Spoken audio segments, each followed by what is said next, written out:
Assalamu alaikum everyone. Now I know how embarrassing that feels. Pakistan का मतलब क्या? I did not mean to ask that question. I don't know why it's there, but that's not my presentation either. But we can talk about that. Pakistan का मतलब क्या? One of the things that I want to talk about today is that how we will get into it. So last year we received about 400 applications for the Rabtt fellowship program. The fellowship program engages students a lot like you. We go into and work with public schools, private schools, universities, and we connect, we try to learn from the students. And one of the questions in the fellowship program application, it asks, why do you want to join Rabbt? Why is it that you want to come work with us? And you can imagine the kind of answers that we receive, because we want to do something for Pakistan, because we feel that we have to give back to the society, because we have a responsibility to help the poor. And I just want to make one thing very clear. You're not helping anyone. There's no one out there who really needs you. You aren't going to be helping Pakistan. There's only one person, and one person that you're truly going to be helping, and who really, really needs you, and that's yourself. And we find that problematic because we think that that's selfish. And today, I'm going to be talking about the necessity to be selfish. To not only achieve your own dreams, to achieve the many dreams that have been talked about here and the dreams that people will be talking about, the necessity of being selfish and the trouble, the problems that come along with the assumption of selflessness. So we start off with Rajanpur. This is Shiraz Public School in Kot Mithan, Rajanpur district. Rajanpur, a lot of people might know, is one of the poorest districts in Punjab. I was there in the summer of 2011, courtesy, once again, Akhuwat. I was doing field research for a book over there, and it was a perfect weather to be in Rajanpur. It was 54 degrees Celsius. Had a really good time. But the reason we were there was that we were meeting different Akhuwat borrowers, the people that Akhuwat was working with, and we met Akil Rahman Saab. Akil Saab is the owner of Shiraz Public School. It was a small school. At the time that we visited, it had about 60 to 70 students, mostly primary school students, and they looked pretty happy with their lives at that point. I was the one that was sweating like anything, but they were having a good time.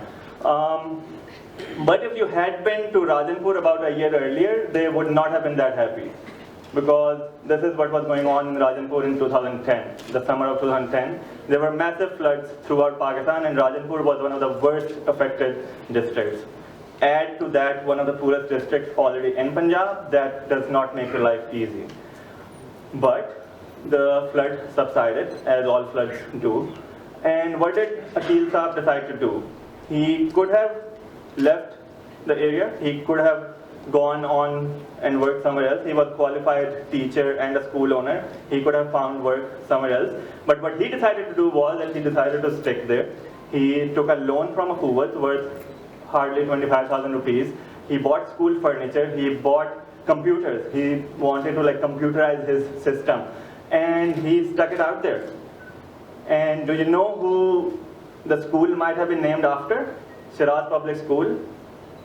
This is Shiraz. This is Akil Saab's son. So the school was named after his own son. And we have this itching feeling to term this as a very sort of a selfless act, because we want to believe that Akil Saab is amazing, and he is. By all accounts, he's an amazing person. But that smile that you see on his face, that's because he's doing something that is making him happy, that is fulfilling for himself. Even if you think about that, he's doing it for his son, Shiraz Public School. Shiraz studies there as well.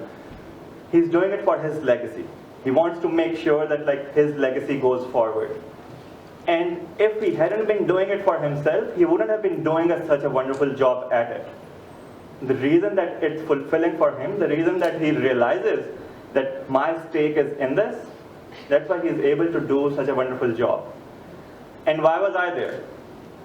Why was I in the middle of Rajanpur, traveled all across Pakistan, from Karachi to Nashera actually, visited about like 25 different cities, collecting stories from Akhuwat borders. Why was I doing that?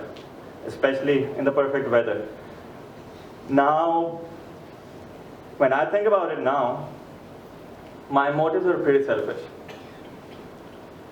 At that point in time, I had pretty much lost hope.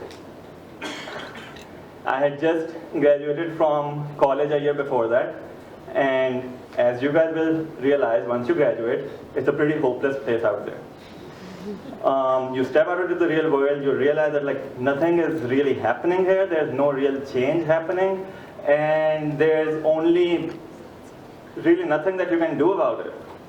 And it's a very easy place to lose hope. And then I stumbled upon Akhuwat. I also happened to meet Dr. Amjad Saqib. He told me that, why don't you go and meet our borrowers? Why don't you work with them? Why don't you work and write stories about them? Like just try to connect with them, just try to understand them. And for me, that essentially meant giving me hope back. Because in the faces like Akil Saab, little Shiraz, that's where you find hope in this country.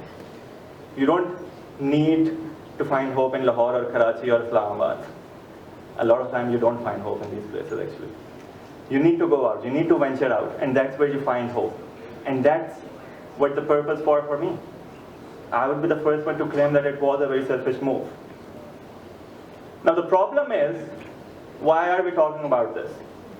Because when we say that we are being selfless, we put ourselves on a pedestal. We think that we are better than others. We are being selfless. Yeah, good for us. And the funny thing is that when you are being selfish, that is actually when you are countering that narrative of being on a higher pedestal. Because the irony is that when you are being selfless, that sort of feeds into your ego, that I am helping others. Because by helping others, it essentially means that you consider yourself to be better than others. Because it means that you think that you have something that other people don't, and you are helping them. And we never fail, we never stop to see what it is that other people can be teaching us. And that's the problem that leads to your ego. So I would like to differentiate here between being selfish and having an ego. Because ego sort of corrodes your inside. But being selfish, trying to figure out that what it is that you really want to do, that is what adds value.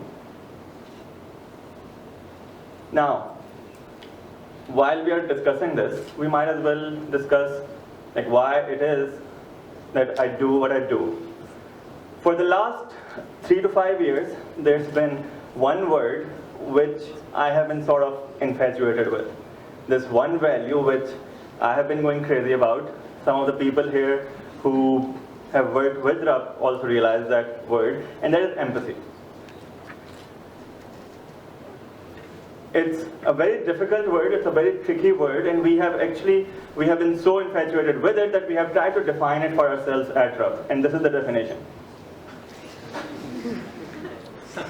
The reason it's so complicated is because our academics department is brilliant. But for me, the simple definition of empathy is being able to put yourself in someone else's shoes. Being able to understand what someone else is feeling, being able to understand different perspectives. That is the basis of a lot of what is happening in our society, that we are not able to understand each other's perspective. And it sounds easy. It sounds easy, but it is really difficult to follow. For example, if you were coming over here, as I was coming over here, driving over here, if someone crossed a red light, you would have felt it your obligation, your duty to curse that person. Because how dare he break a red light. Now, what if that person was getting late for a class at FAST? A bit more reasonable, but still, he should have left earlier. What if that person was getting late for a really important meeting in the office? We still don't really want to empathize with that person because he should have scheduled accordingly. What if that person's wife is giving birth to his son in the hospital at that very moment and he's trying to rush to the hospital? We try to relate a bit more. What if that person's mother is taking her last breath in the hospital and he's trying to rush to the hospital to talk to her for the last time? Now we are in a position where we are able to relate a bit more. But why don't we do that on a regular basis? And it becomes especially difficult when the person you're trying to relate with is different than you. Different nationality, different culture. And that's the work that we are trying to do at Rabtt. What we're trying to do is, through the education system, build a community, build an education system that promotes understanding different perspectives, that promotes questioning, empathy, and critical thinking. Now the problem is, and this is the tricky part, that I am not empathetic. I don't think I try to understand different perspectives on a regular basis. I fight with people quite regularly. I don't really try to put myself into the shoes of my family, my parents, my friends. And one of the person I have lately been finding it really difficult to empathize with and try to understand is my wife. It's really difficult to try to understand what's going on in her mind.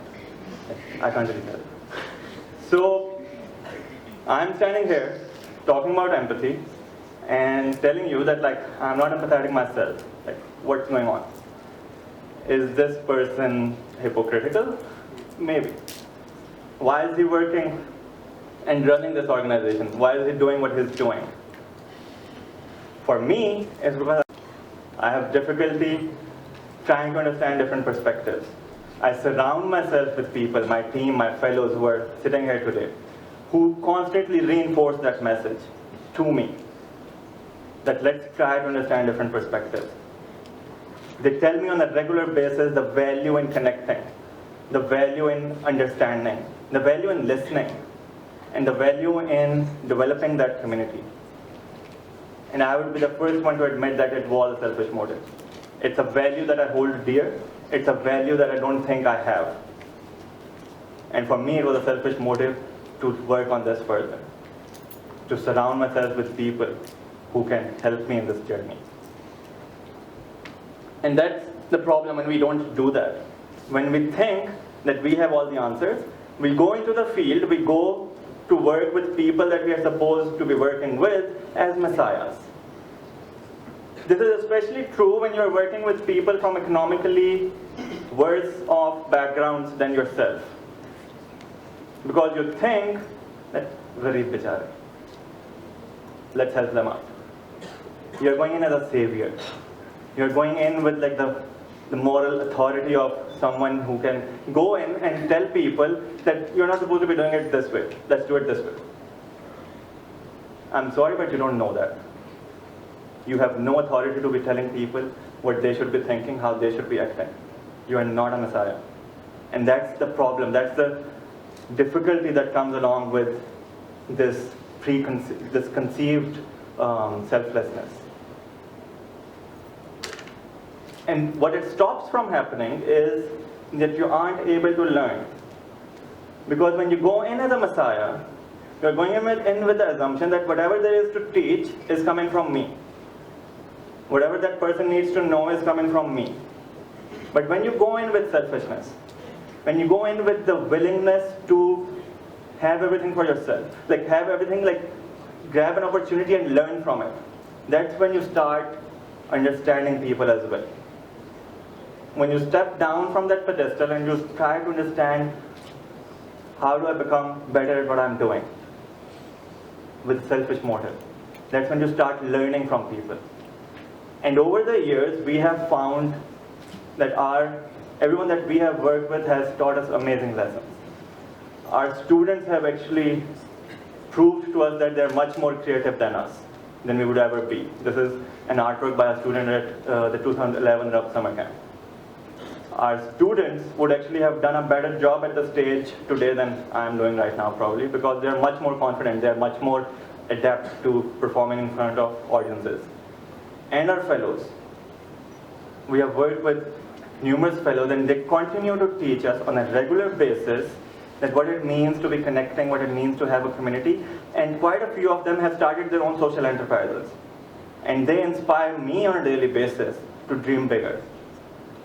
And these are the lessons that come along when you are going in with that notion that you want to learn, when you want to selfishly become better at what you're doing, and not go in with the notion that I'm going to tell people what is right for them. I'm not going to be a messiah for them.